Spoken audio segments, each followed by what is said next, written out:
am a board member here at Marsh, and I am very excited about tonight's presentation. Tonight's presenter, Ken Burton, is an author, a wildlife biologist, a photographer, and so many more things. I've had the pleasure of working with Ken in the future, or in the past, hopefully in the future as well. I'm assuming that we'll all have a good time tonight. But I just wanted to say that Ken's wealth of knowledge inspires me to be a lifelong learner, so I am very happy to have him here tonight to share with you all. Thank you. Come on up, Ken. I've been instructed to put this thing in my pocket. See how that looks. All right. Good evening, everybody. Thanks for coming. Zoom land, wherever you are. Hello. When Ava asked me to give a talk, she left the topic door wide open. She said something about birds, and see if I can. Yeah, this is actually the first thing that came to mind. It's a topic that I've been interested in, but I eventually realized it wasn't a very practical presentation topic for tonight. But by the time I figured that out, I had already made this cool title slide and I just couldn't waste it. So I'm just gonna summarize what I learned before I stopped working on this. So you've probably heard of the Anthropocene, this era that people say we're in now. So 2020 has been sort of dubbed the Anthropause because nobody ventured out, nobody did anything, and birds did pretty well that year. By example, studies found that birds paired up earlier because there was less disturbance, less noise, and they had better breeding success than they had in previous recent years. They sang more quietly because they could, but it seemed louder because there was so little ambient noise. And their frequencies of their songs generally shifted downward because they weren't competing with the frequencies that that were interfering.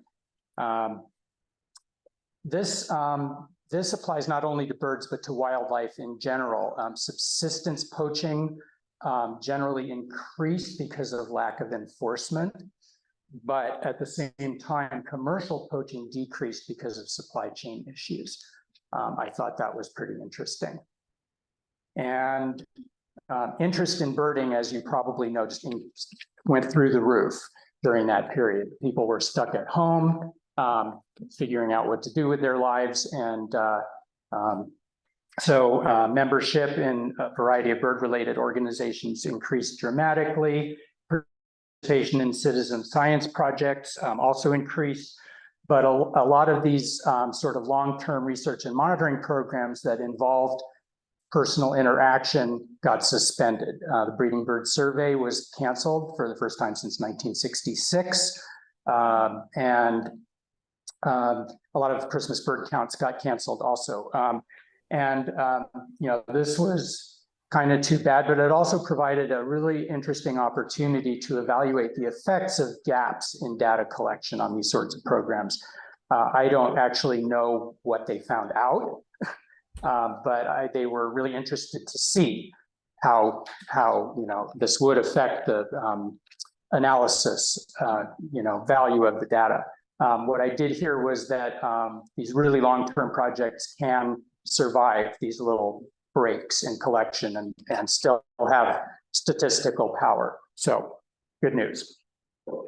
So that's it. So for some reason, this was my title slide for tonight's talk, but for some reason, the title itself disappeared in the transition from my computer to Elliot's computer. So the title is The People Behind the Names of the Birds of the Marsh. And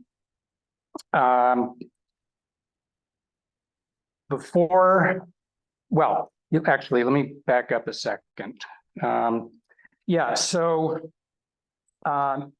Is anyone here not aware that birds named after people are going to be getting new names pretty soon. Is everybody aware of that? So some people not. Okay, well, you'll know a lot more about that by the end of the talk. But ever since that was announced, a lot of us have been thinking and learning a lot more about these people. I don't know whether that was the desired result, but this is what's been happening. And anyway, since these folks are about to lose their birds, we could think of this as sort of a memorial service, or you might call it a woke wake. That said, I am going to try to be objective and neutral tonight. We'll see how well that works. So I also want to, as a little bit of a disclaimer, I want to say that I'm a little bit out of my element here. This is going to be more of a history talk than a biology talk, and I'm a lot more comfortable talking about birds than about people. I don't really understand people.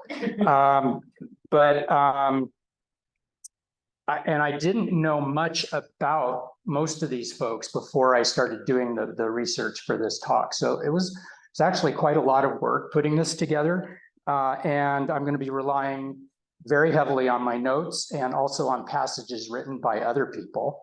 And there's not a whole lot of point in asking me questions about these people because I'm going to be telling you pretty much everything I know about them. So just pay attention. But before we move on to the individual people, let's take a look at them collectively. So a few commonalities should stand out. They are all white. And with one exception, which I'm sure you can find, they are all men. And this is not a coincidence. This is part of why all of this is going on. Yes, I think it's safe to say their pronouns were mostly male. And for the most part, they don't look very happy. And so I take that to mean either that having a bird named after you is not a ticket to nirvana, or they simply hadn't been told yet.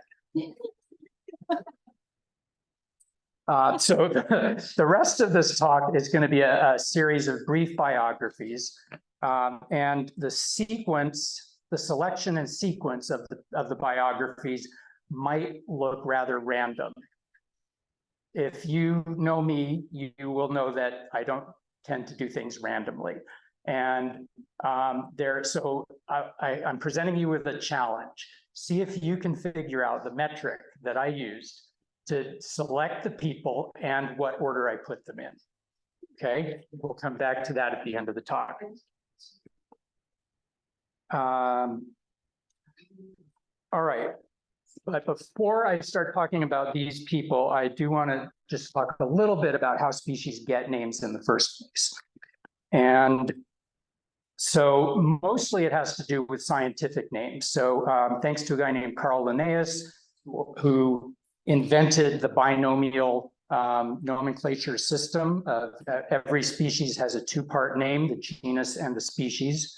And every one of those names, of course, has to be unique. Every genus is unique, and every combination of genus and species epithet is unique. Common names, where they exist, are applied rather randomly and not very consistently and not very uniquely. And most taxa don't have them at all. So birds are really kind of an anomaly in that regard. So there have been efforts made in recent decades to standardize common names for birds across the world. That's had mixed success. And when multiple common names exist for a species, it's usually the oldest one that becomes the official one. But that's not always the case for various reasons. So here's kind of a brief history of recent events that led us here.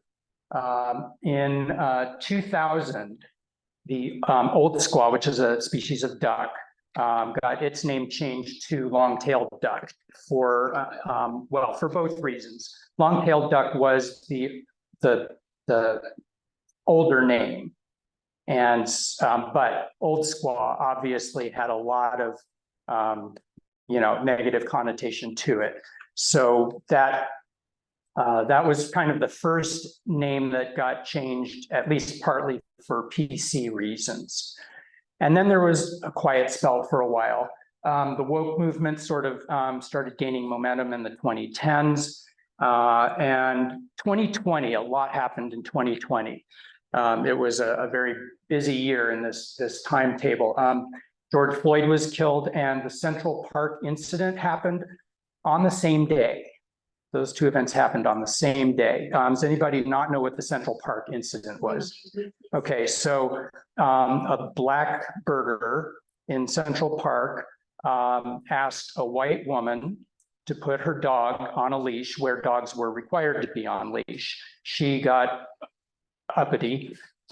He started video recording the encounter. She called the police and said a black man was threatening her life. He shared the video with his sister. She put it on social media. It went completely viral. An organization called Bird Names for Birds was established that year, and they sent a letter with 182 co-signers to the American Ornithological Society, which is the organization that decides these names, asking them to, pay attention to what was going on. The society responded by renaming McCown's Longspur. McCown was a Confederate war general a Confederate general in the Civil War. 2 years later, the AOS formed this ad hoc committee on bird names.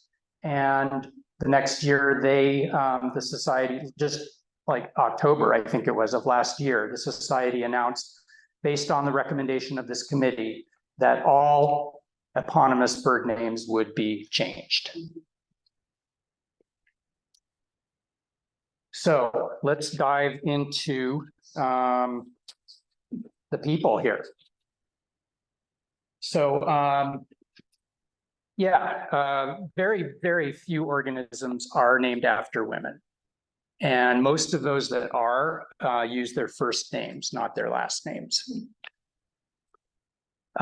So with Anna, obviously there's some uncertainty about when she actually lived. You look at a lot of sources and you find some real contradictions in information. So it pays to shop around, I think, when you're doing research. Anna was a nickname, not her official name.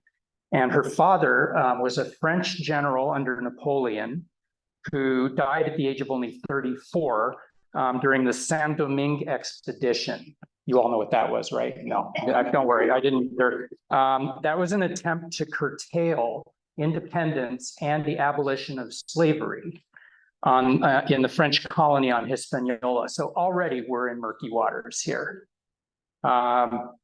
And that battle ended in French defeat and ended Napoleon's aspirations of a French empire in the Western Hemisphere.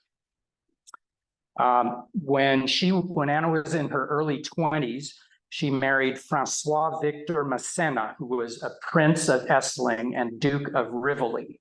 Birders in the crowd might recognize the name Rivoli. We'll come back to that. So by marrying him, she became both a princess and a duchess. I don't really understand how all that stuff works, but anyway, that's what she was. Victor was a soldier and an amateur ornithologist. We'll circle back to that. And also a child of one of Napoleon's marshals. And they had 4 kids. One of the girls became an accomplished painter. This is one of her paintings, this is not her daughter. This is one of her daughter's paintings. And after the start of the Second French Empire, French history is complicated.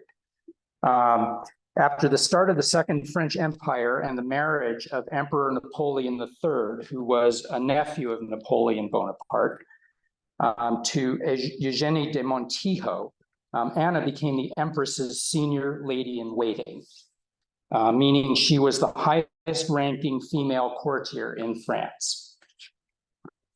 And so here's a painting of Anna and the other courtiers with the empress. Can anybody pick out Anna in the crowd?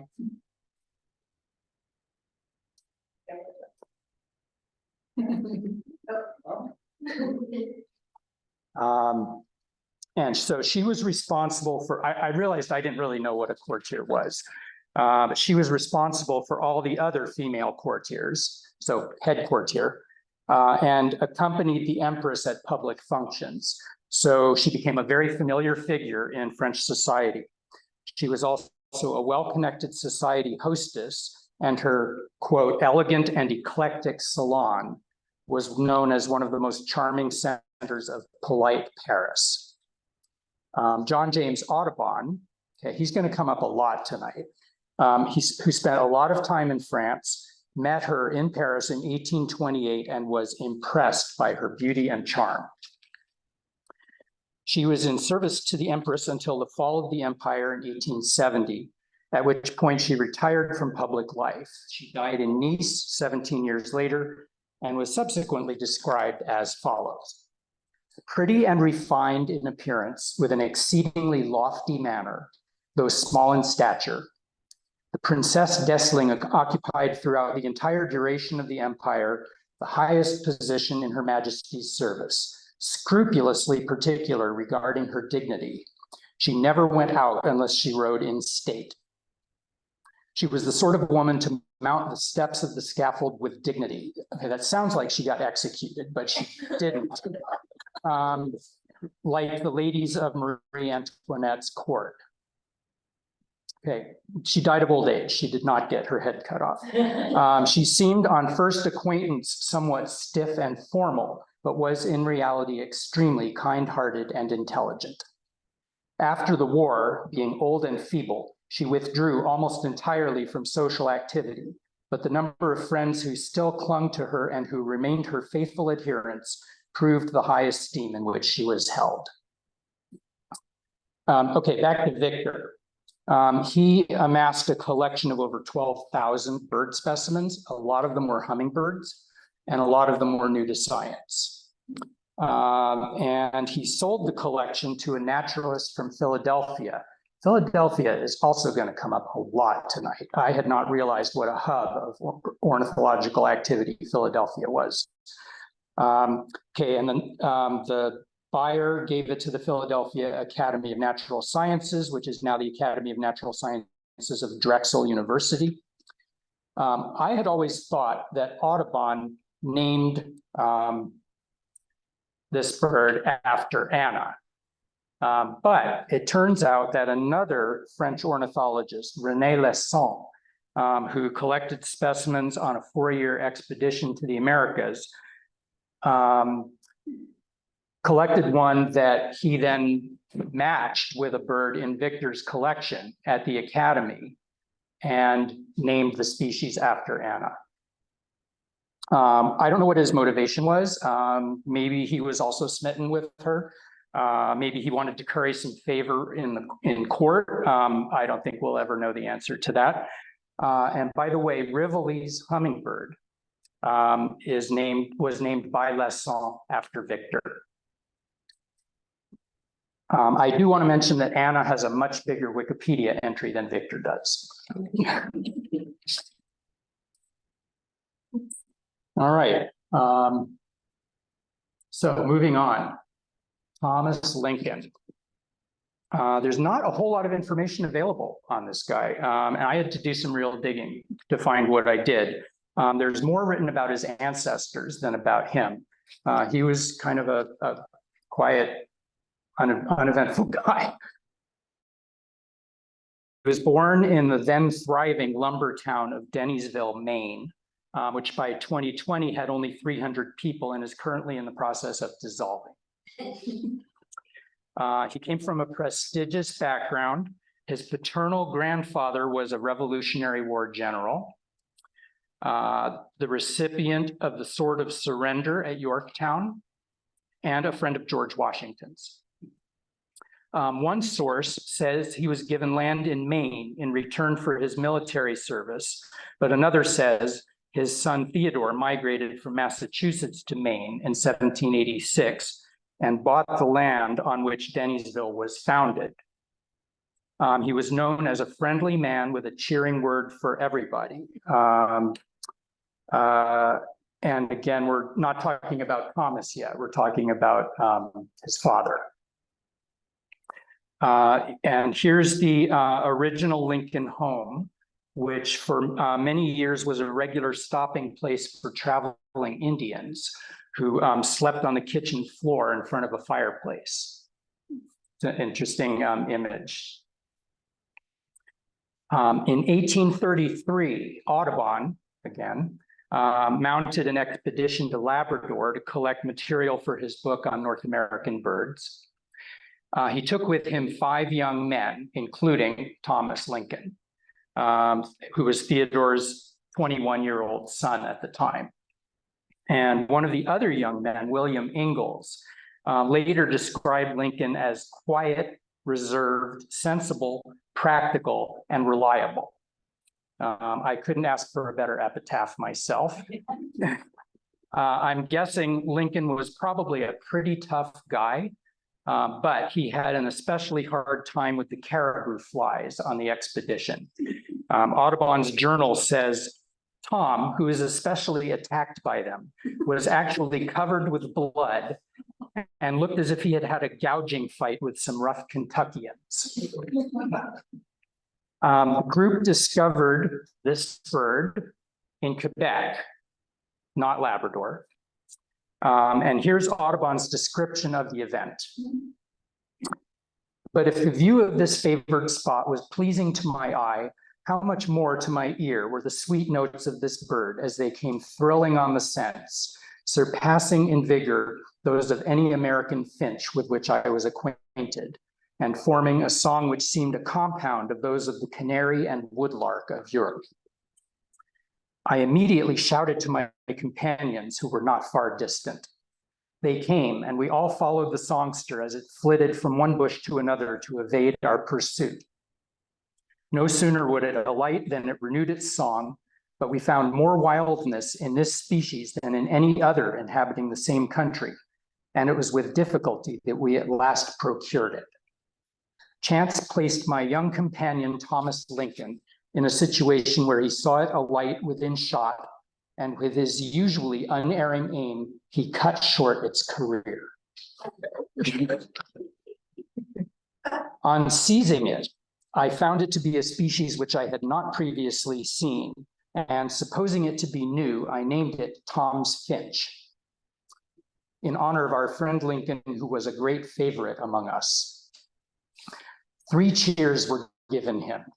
When, proud of the prize, I returned to the vessel to draw it, while my son and his companions continued to search for other specimens. Many were procured during our stay in that country. Audubon later renamed the bird Lincoln's Pinewoods finch. At the time, finches, sparrows, and buntings were all thought to be basically the same thing. And Audubon was really not a very good taxonomist to begin with. We now know it as Lincoln's sparrow. And Audubon's painting of the sparrow contains 3 plants that were also collected by Lincoln.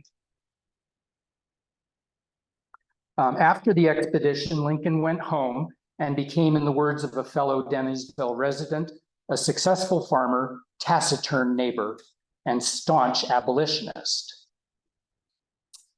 But that doesn't matter, he's losing his bird anyway.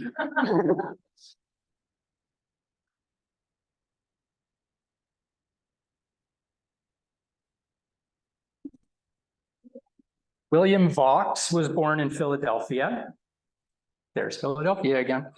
His parents were early Quaker settlers of the Pennsylvania colony and amassed great wealth through their businesses. But for the life of me, I cannot find out what those businesses were. But North American Quakers at that time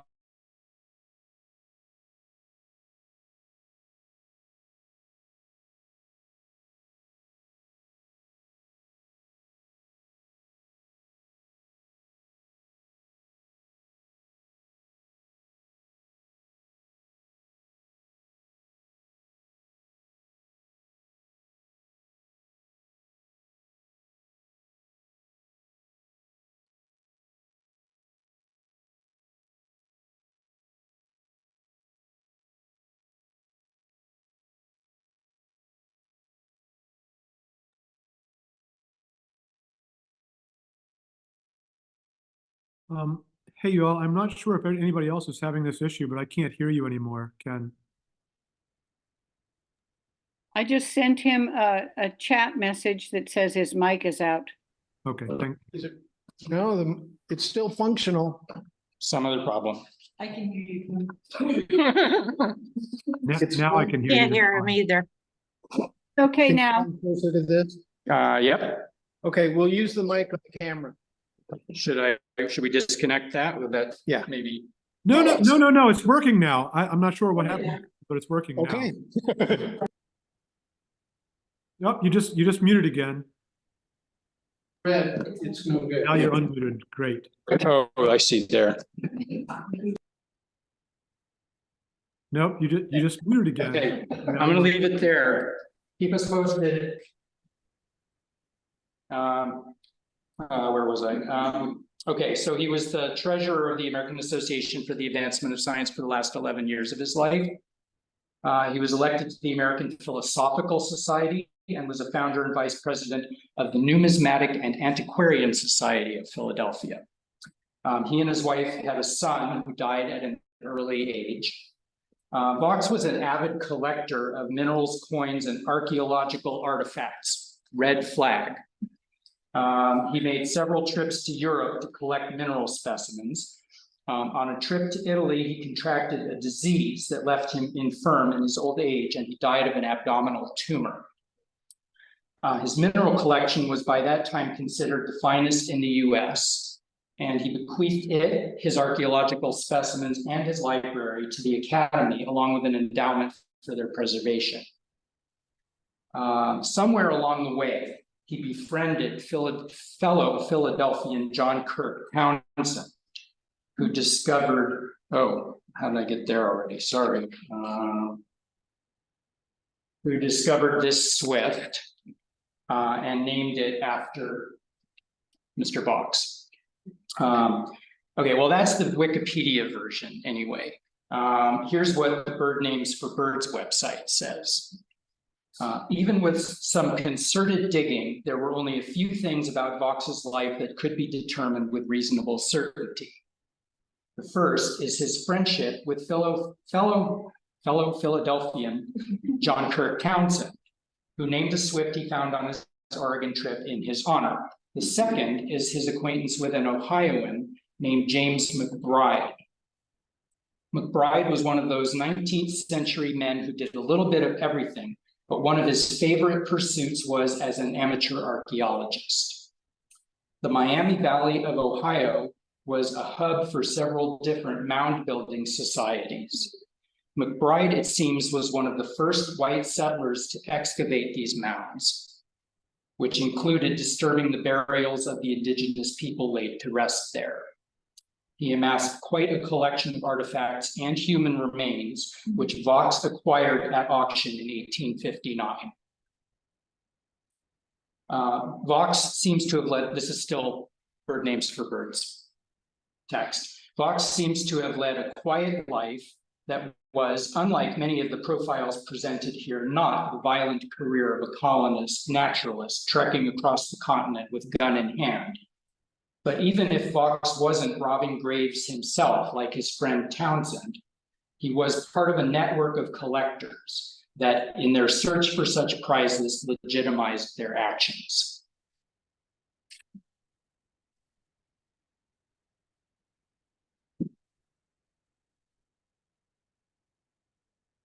Okay.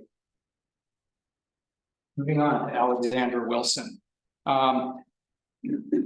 Unlike Vaux, who hard to find much about, Wilson was really truly one of the giants of American ornithology. He was born in Scotland. His father was a Presbyterian liquor smuggler who became a successful weaver, but supplemented his income with distilling.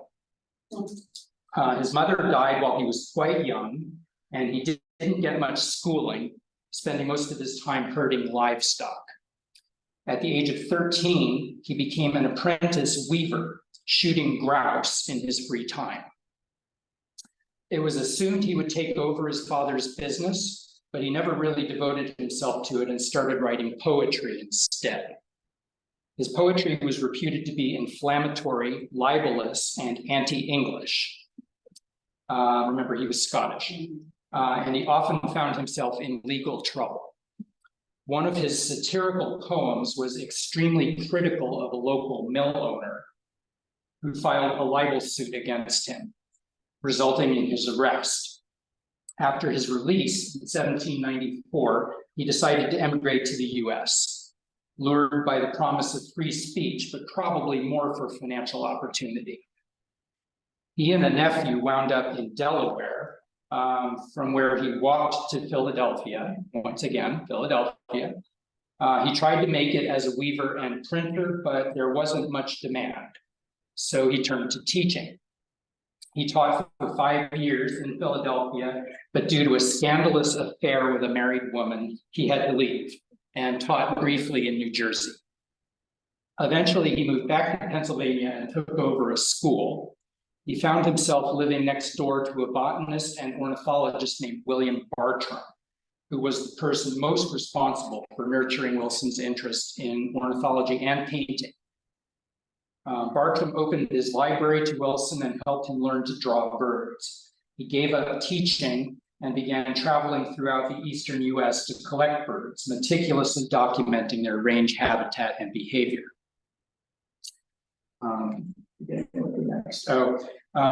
He eventually resolved to publish a collection of posed illustrations of all the birds of North America, funded by subscribers. Does that sound familiar? That's basically exactly what Audubon wound up doing. At the end of his life, he began publishing his observations in what became a 9-volume book called American Ornithology. The nutcrackers on those t-shirts are from that book, painted by Wilson. So Wilson swag. Of the 268 species he illustrated, 26 were new to science, and many are still recognized. His drawings are considered very high quality for someone who learned to draw so late in life. Wilson drew only the birds. It was his engraver, Alexander Lawson, who added the context and background before doing the engraving. Unlike Audubon, who did the whole thing. It was a true marriage of art and science that set a whole new standard for American color plate books, and was unquestionably the model for Audubon's later work. And Audubon, by the way, refused to be one of Wilson's subscribers. One account says that Wilson died of dysentery, overwork, and chronic poverty. Another says he drowned. Either way, he died too young. The book was finished posthumously by a colleague, George Ord, who gave Wilson the title the father of American ornithology. By the way, Ord was a significant critic of Audubon. And as I did the research for this talk, it was the interconnections were just really were remarkable. Like it was everybody was connected to everybody, and there was, fascinating. Wilson was prone to naming birds for the locations where he first found them, but his work was so influential that no fewer than 5 species, including Wilson's warbler, Wilson's snipe, and Wilson's phalarope, all of which can be found here at the Marsh, named after him. Wilson first described the warbler and called it the green black-capped flycatcher. Bonaparte, of Bonaparte's gull, moved it to the genus Wilsonia, which no longer exists. The snipe was named by Ord and phalarope by Louis-Pierre Vieillot, a French ornithologist responsible for over 400 scientific names, more than only 3 other people, one of them Carl Linnaeus himself. Remember, the guy that invented the whole system. The Wilson Ornithological Society and its journal, the Wilson Journal of Ornithology, were also named for him. It's been said that while Audubon was a great artist with a talent for ornithology, Wilson was a great ornithologist with artistic talent. I actually think that's selling Wilson short. I think he was really awesome at both. He's also been accused by Bird Names for Birds of exploiting indigenous people's help and knowledge. So I'm not sure what that means. I mean, isn't that what we are all trying to do, basically? So not sure what their issue is there. Maybe it's, you know, how it was exploited. Here's a quote that I found online. He had high cheekbones and large eyes, but rock star was not yet available as a career path for angry poetry writing young men. So instead, he became a rock star of American ornithology.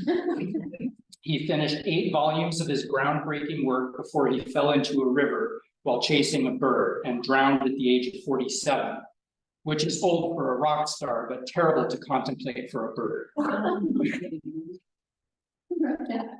I don't, some blogger. I had a lot of fun doing the research for this talk. All right, Forster. Johann Reinhold Forster. His grandfather emigrated to Germany from Scotland after losing most of his property during the rule of Oliver Cromwell, who led English military victories against the Scots. Johann was born in Poland and studied linguistics and natural history and then theology in Germany, becoming a Protestant pastor. He married a cousin and they had 8 children. In 1765, he accepted an offer from the Russian government to inspect and report upon new colonies along the Volga River, but he wasn't paid, and his irritable temper got him into trouble with the Russian authorities. And by then he had overstayed his leave and lost his ministry. So he took his eldest son, Johann Jr., to Lancashire, England, and began teaching languages and natural history at the Dissenters Academy. He did that for somewhere between one and 3 years, but was forced to resign again because of his temper. And they moved to London, where they scraped by doing translations. He published a catalog of British insects in 1770, and a catalog of the animals of North America in 1771, which got him noticed in scientific circles and earned him election to the Royal Society of London the following year. Also that year, he was appointed to serve as the naturalist on James Cook's 3-year-long second voyage, following the last-minute withdrawal of a colleague, Joseph Banks, who had served in that position on the first voyage. Yeah, from what I heard, Banks was just really miserable and had a very, very bad experience on the first voyage and just refused to go back. So he took his son, Johann Jr., along as his assistant.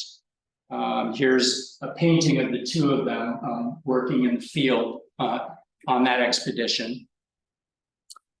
On the voyage, Forster bitterly complained of his accommodation, the indifference of Cook to the study of nature, and the envy and malevolence of his companions. But he wrote, "It has always been the fate of science and philosophy to incur the contempt of ignorance." The 2 Forsters kept meticulous diaries and collected specimens and artifacts. This painting was done in Tahiti. The experience advanced Johann's career, and his work pretty much laid the foundation of what's called colonial professionalism, and led to the development of the fields of anthropology and ethnology, and also initiated concern among some people about the effects of environmental alteration in the name of European economic expansion on indigenous societies.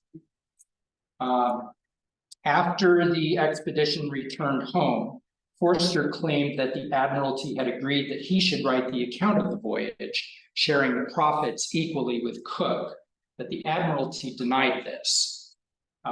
Told Forster he had been employed only as a collector, and made other arrangements for writing up Cook's account. Someone did offer to help him publish a scientific account, but Forster refused to allow it to be edited. So he was forbidden from publishing anything until the official account had been published. He got around this by having his son publish a voyage around the world in His Britannic Majesty's sloop Resolution, based on his own journals. His son used the father's journals to write this book. And that was how they got around this prohibition. In 1778, Forster published his own observations made during a voyage around the world on physical geography, natural history, and ethic philosophy, which was a very long title, but it was a work of considerable scientific merit. It seems that the Forsters might have been the first to use the word race to describe human diversity. And they interpreted the multiplicity of Polynesian cultures in terms of a linear hierarchy that naturally ascends towards the white European ideal. The income from the books was insufficient to clear their debts, and Johann returned to translation to make ends meet. At some point, he wrote a treatise on the birds of Hudson Bay, and in return, Thomas Nuttall commemorated this work by naming Forster's term after Johann. Forster has been condemned as a man with a violent temper and impossible to work with, but this is perhaps too extreme. According to Solon, he is of all the men I know the most open or the greatest fool. He certainly has made some clever remarks during the voyage, but he talks rather too much of them. He came home thinking himself very great. Now he is reduced, even in his own opinion. Forster eventually returned to Germany and was appointed to a chair at the University of Halle. I'm probably pronouncing that wrong. Not? Thank you. Before he died there on December 9th, 1798, he translated, edited, or reviewed many accounts of voyages.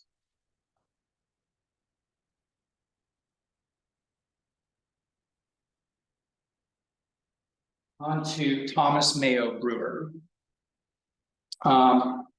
Brewer was born to a prominent and wealthy Massachusetts family that includes a leader of the Boston Tea Party, a Civil War Medal of Honor winner on the Union side, and a noted poet. He was elected to the Boston Society of Natural History the year he graduated from Harvard, and later was placed in charge of its oology department. Does everybody know what oology is? Study of eggs. He graduated from Harvard Medical School, but abandoned his career as a doctor after just a few years to concentrate on writing, politics, and his lifetime passion, ornithology. He wore his publisher and ornithology hats simultaneously, and sometimes even managed to blend the two professions. He became editor of a local newspaper, the Boston Atlas. He befriended Audubon in the 1830s, when Audubon didn't have a lot of friends, and sent him descriptions and specimens. In return, Audubon named several species after him, including Brewer's blackbird, Brewer's duck, which is now recognized to be a mallard-gadwall hybrid, and Brewer's mole, which is a mole from New England. Not Brewer's yeast, that was not named after Brewer. Brewer also published Wilson's Birds of America. He joined a publishing firm, later became a partner in that firm. As a writer, he authored several important works on birds, including the first part of a set on North American bird eggs, which was never completed due to the cost of the illustrations. He's best known as co-author with Baird and Ridgway, both of whom also have birds named after them, of A History of North American Birds, which was intended as a successor to Audubon's book published 30 years earlier. The only scandal I can find associated with Brewer relates to the status of the house sparrow in the US. This thing is my mouth is so dry. The house sparrow had been introduced into New York in 1852, and Brewer was one of its staunch defenders. This led to a years-long spat with Elliott Coues, who got Coues's flycatcher, which is now called greater peewee. Coues was one of the founders of the AOU, which was the precursor to the AOS. Oh, look at that. I touched something.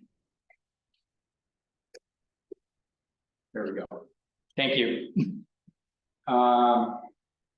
Coues and most other ornithologists of the day advocated trying to reduce the house sparrow population, which was growing much faster than expected. But Brewer opposed it, and I don't think it ever happened. The controversy was known as the Sparrow War. Brewer died in Boston after a short illness. His obituary in the Proceedings of the American Academy of Arts and Sciences says, "Fidelity to friends and to his conviction of truth and duty were marked traits in his character, while socially he was greatly esteemed." Okay, you've already seen who's next. Charles Lucien Jules Laurent Bonaparte, who was one of 11 children of a younger brother of Napoleon Bonaparte. So it is the same family. He was born in Paris, but raised in Italy. And while still a teenager, he discovered a new species of warbler there. Also, while still in his teens, he married his first cousin, Zenaide. After Napoleon's loss at Waterloo, the family fortunes declined, and Charles Zenaide and her father emigrated to the US in 1822. On the voyage, he collected a new species of storm petrel, which was later named after Wilson. They settled first in Bordentown, New Jersey, and then in, guess, Philadelphia. Charles set about studying American birds and revising Wilson's work to be more systematically accurate. This led him to be called the father of American systematic ornithology. In 1824, he tried to get Audubon, who was relatively unknown at the time, admitted to the Academy of Natural Sciences, but that was opposed by George Ord. Remember him, a staunch critic of Audubon, who didn't like Audubon's paintings and thought he romanticized his subject matter. Interestingly, Ord is the one who named Bonaparte's gull. Oh, sorry, that's Zenaide, the one on the right. And then the gull.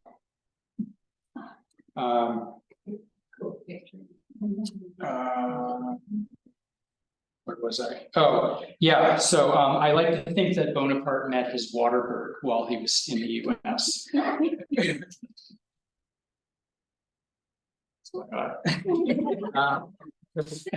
The family returned to Europe, where Charles continued his work on bird systematics and renewed his acquaintance with Audubon.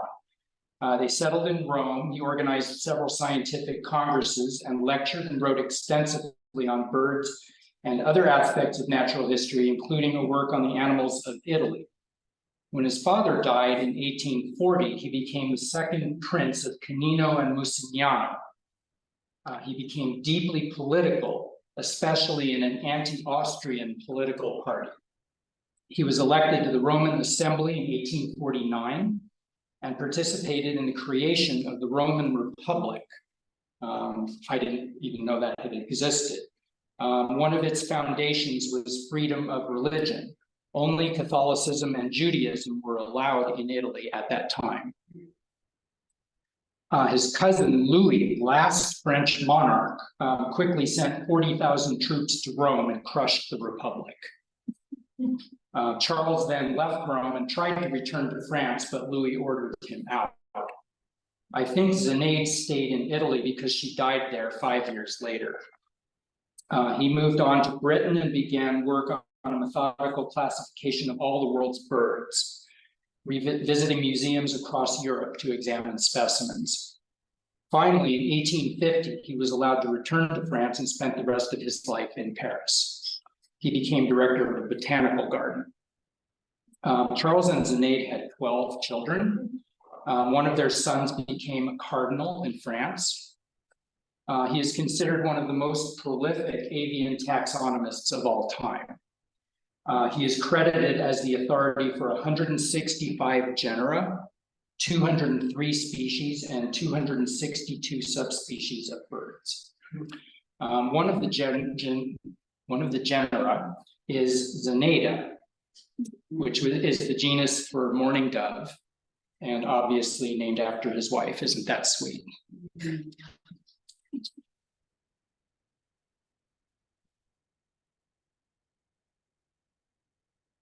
Okay, if there is anyone who does deserve to be erased from birder lexicon, this is probably the dude. Townsend was supposedly a Quaker, born in. It's audience participation here. Trained as a physician and pharmacist, he developed an interest in natural history, especially bird collecting. In 1833, he was invited by Thomas Nuttall, and this is Nuttall of Nuttall's woodpecker, Nuttall's oak, other species, to join him on Nathaniel Wyeth's second expedition across the Rockies to the Pacific, financed by the Academy of Natural Sciences of Philadelphia. On the journey, Townsend collected numerous birds and mammals, many of which were new to science. He also collected Indian skulls, which he acquired by digging up skeletons and decapitating them. Audubon is also known to have done this. Townsend sent many of his specimens to Audubon. It's unclear whether Townsend authorized Audubon to name the ones that were new to science or vice versa. And it may not have been clear to them either, because they wound up naming some of the same species. As Townsend was about to publish a description of this warbler, he learned that Nuttall was about to do the same thing and had named the bird after him. I don't know what Townsend was going to call it, but he decided that Nuttall's manuscript had priority over his, and that the name Townsend's warbler should stand. As one reference puts it, thus, although he is recorded as its describer, Townsend cannot be charged with naming a bird in his own honor, even if he worked the law of priority a bit over time. While based at Wyatt's Fort in Oregon, Townsend was appointed magistrate to the first public trial held by Europeans in Oregon. This was a homicide case in which the fort's gunsmith killed the fort's tailor in an argument over a young native girl. The jury ruled it justifiable homicide. After the expedition, Townsend wrote the narrative of a journey across the Rocky Mountains to the Columbia River and a visit to the Sandwich Islands. Anybody know what the Sandwich Islands are? Hawaii, that's the colonial name for Hawaii. Both Townsend and Audubon contributed native skulls to the Academy's George Morton, who was a notorious phrenologist who was planning to rank the human races by cranial volume. Audubon also donated skulls of Mexican soldiers killed during the Texas Revolution after he decapitated their bodies. I want to read to you some passages from a letter Townsend wrote to Morton that illustrate this guy's views. I was enjoying the society of civilized beings again, and believe me, my dear doctor, this was no small treat to me after having been compelled to sojourn for such a length of time among savages little better than brute beasts. I send you a few skulls. It is rather a perilous business to procure Indian skulls in this country. The natives are so jealous of you that they watch you very closely while you are wandering near their mausoleums, and instant and sanguinous vengeance would fall upon the luckless white who should presume to interfere with the sacred relics. I have succeeded in hooking one, however, such as it is, and no doubt in the course of the winter I shall get more. There is an epidemic raging among them which carries them off so fast that the cemeteries will soon lack watchers. I don't rejoice in the prospect of the death of the poor creatures, certainly, but then you know it will be very convenient for my purposes. The skull of the Chinook is that of a high chief, as was known by the superior style in which his canoe was decked out, the unusual firmness of the wrappings with which the body was covered, and the evident care and attention which had been bestowed upon the whole business. I regret that I was not able to find the lower jaw. I groped about among the dry bones for half an hour, but could not find it.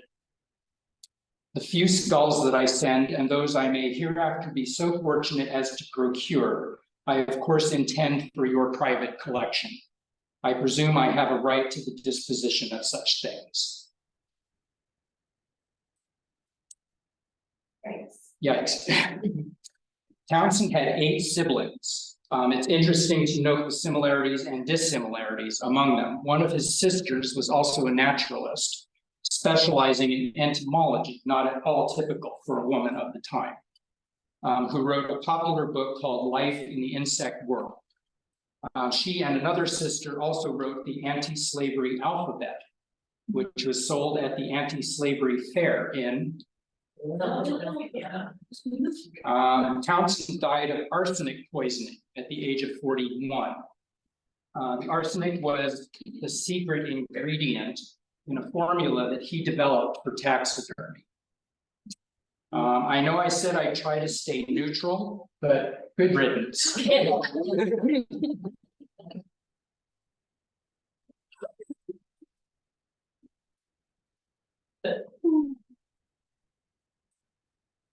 Onwards.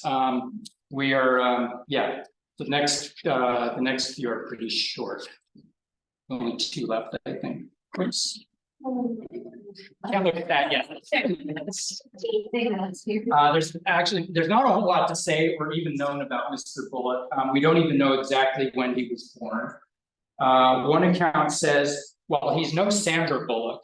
This guy had a pretty interesting life too. He was an English traveler, amateur naturalist, and antiquarian. He started his career as a goldsmith and jeweler in Birmingham. By 1795, he had relocated to Liverpool, where he founded Bullock's Museum, which exhibited natural curiosities, some of which had been procured on James Cook's expeditions. In 1809, he moved the museum to London, where it was extremely popular. He auctioned off the whole collection, over 32,000 items, in 1819. He was elected a fellow of various professional societies. And in 1822, he went to Mexico and got involved in silver mine speculation. He also collected a lot of artifacts and specimens. He went back in 1827, back to Mexico, with his son William, and collected more specimens, including this bird, now named Bullock's Oriole. This brings in a name you'll recognize, but that we haven't encountered yet tonight, William Swainson. Swainson was a professional naturalist and superb artist, and Bullock had been supporting his work. In return, Swainson named Bullock's Oriole for both of the Bullocks. The silver mine thing didn't really work out. The Bullocks returned to London in the 1840s, and William Sr. died there in 1849.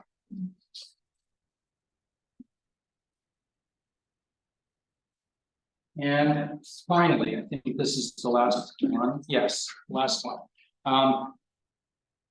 I couldn't find a single picture of William Cooper, not one. He was an American naturalist and collector. He studied zoology in Europe from 1821 to 24, and then traveled to Nova Scotia, Kentucky, and the Bahamas to collect specimens. He was best known for his knowledge of conchology, study of shells.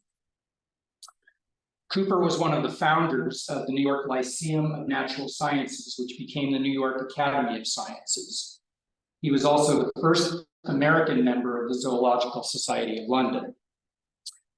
He didn't describe any species himself, but a number of species described by Audubon, Bonaparte, and Nuttall were based on Cooper's specimens. Cooper's hawk, which was named by Bonaparte, was one of these. Cooper's hawk is alleged to be the country's most frequently seen eponymous bird.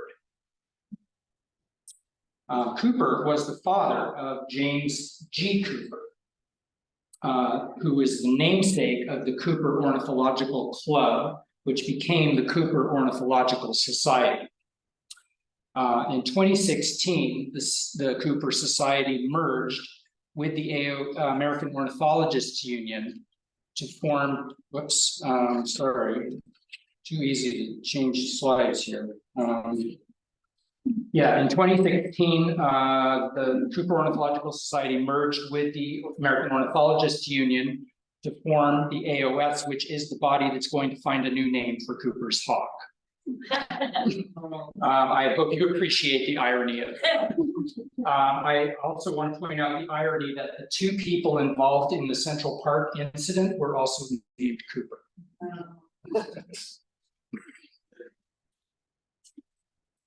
So, remember that challenge? Any ideas? Alphabetically by first name, from Anna to William. Did it actually work out that way? It did. The last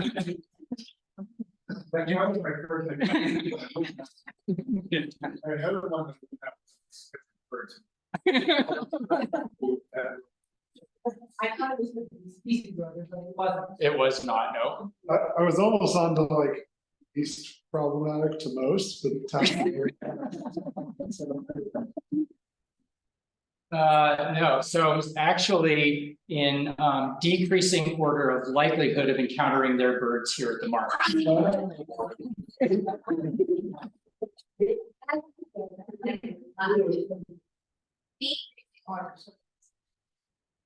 The least of the ones, yeah, of the ones that I'm presenting. There are many more.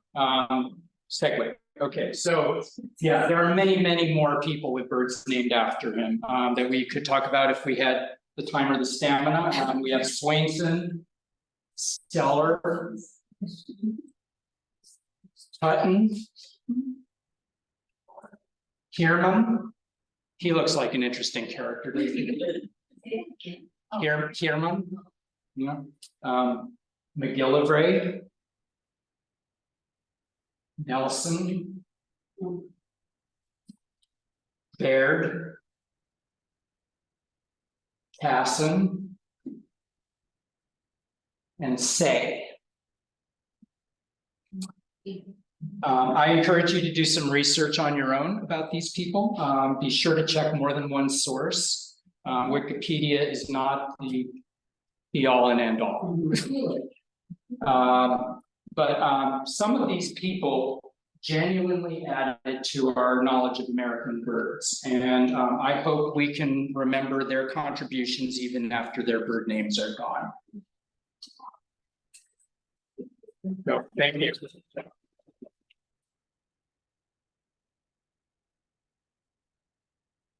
Where's that picture from? I just pulled it off the web. It's a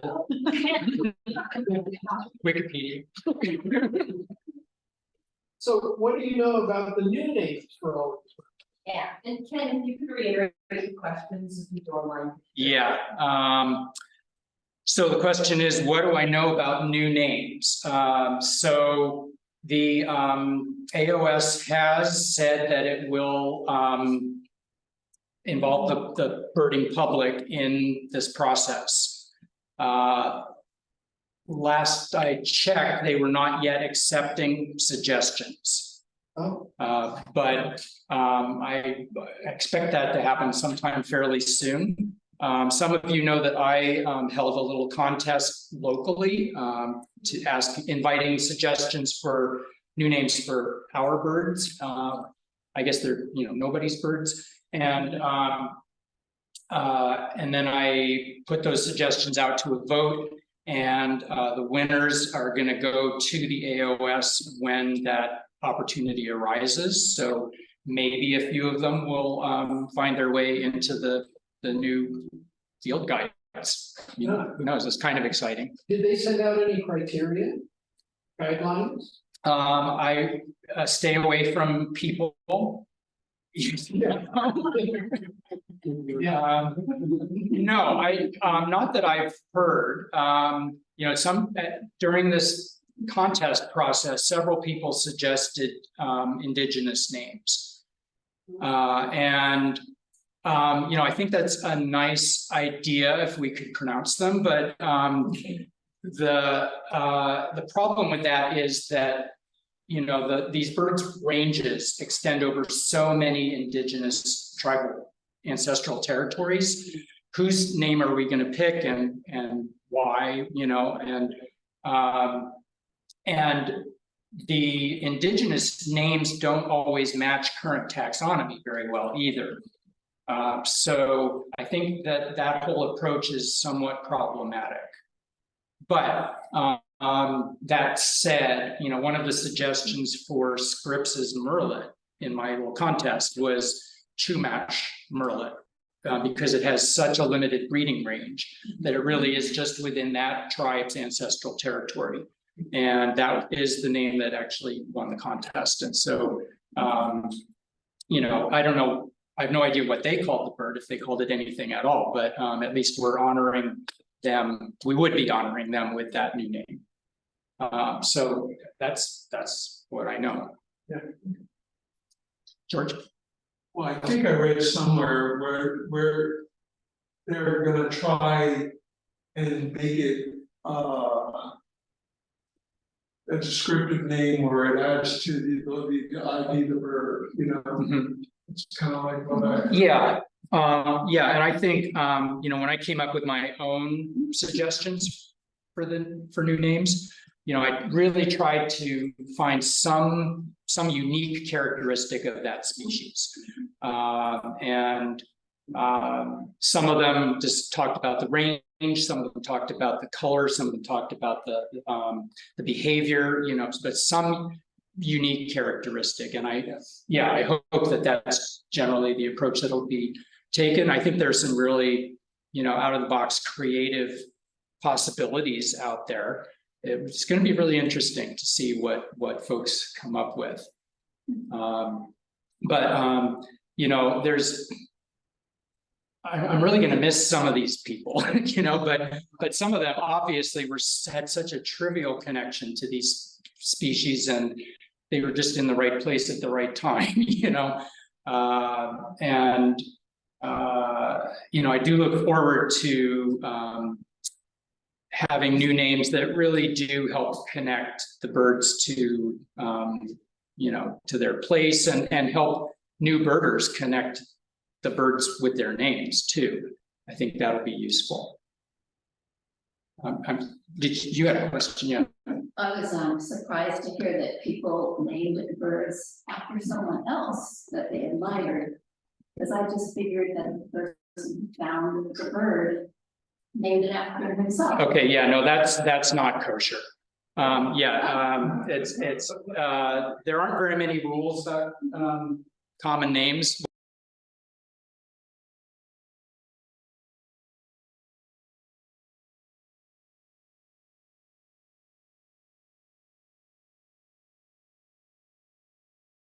You got muted again, Ken.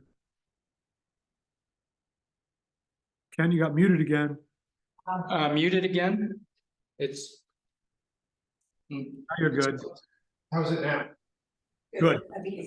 Okay, Cindy. Since we're talking about the local votes, could you tell us the winning names for the species that we talked about today? Oh gosh, I don't remember them all. Sorry, I don't remember them all. Anna's hummingbird. So the question was, what are the winning names from the local contest for the birds that we mentioned tonight? red-fronted hummingbird, I think, for Anna's. Yeah, I'm sorry, I don't remember. Pick up a copy of the Sandpiper, the current issue of the Sandpiper. They are all in there.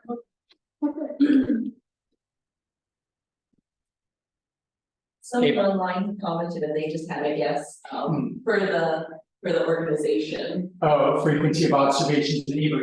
Yeah, that, yes, actually, but strictly here at the Marsh. Yes. Good job. Okay, yeah, thanks again.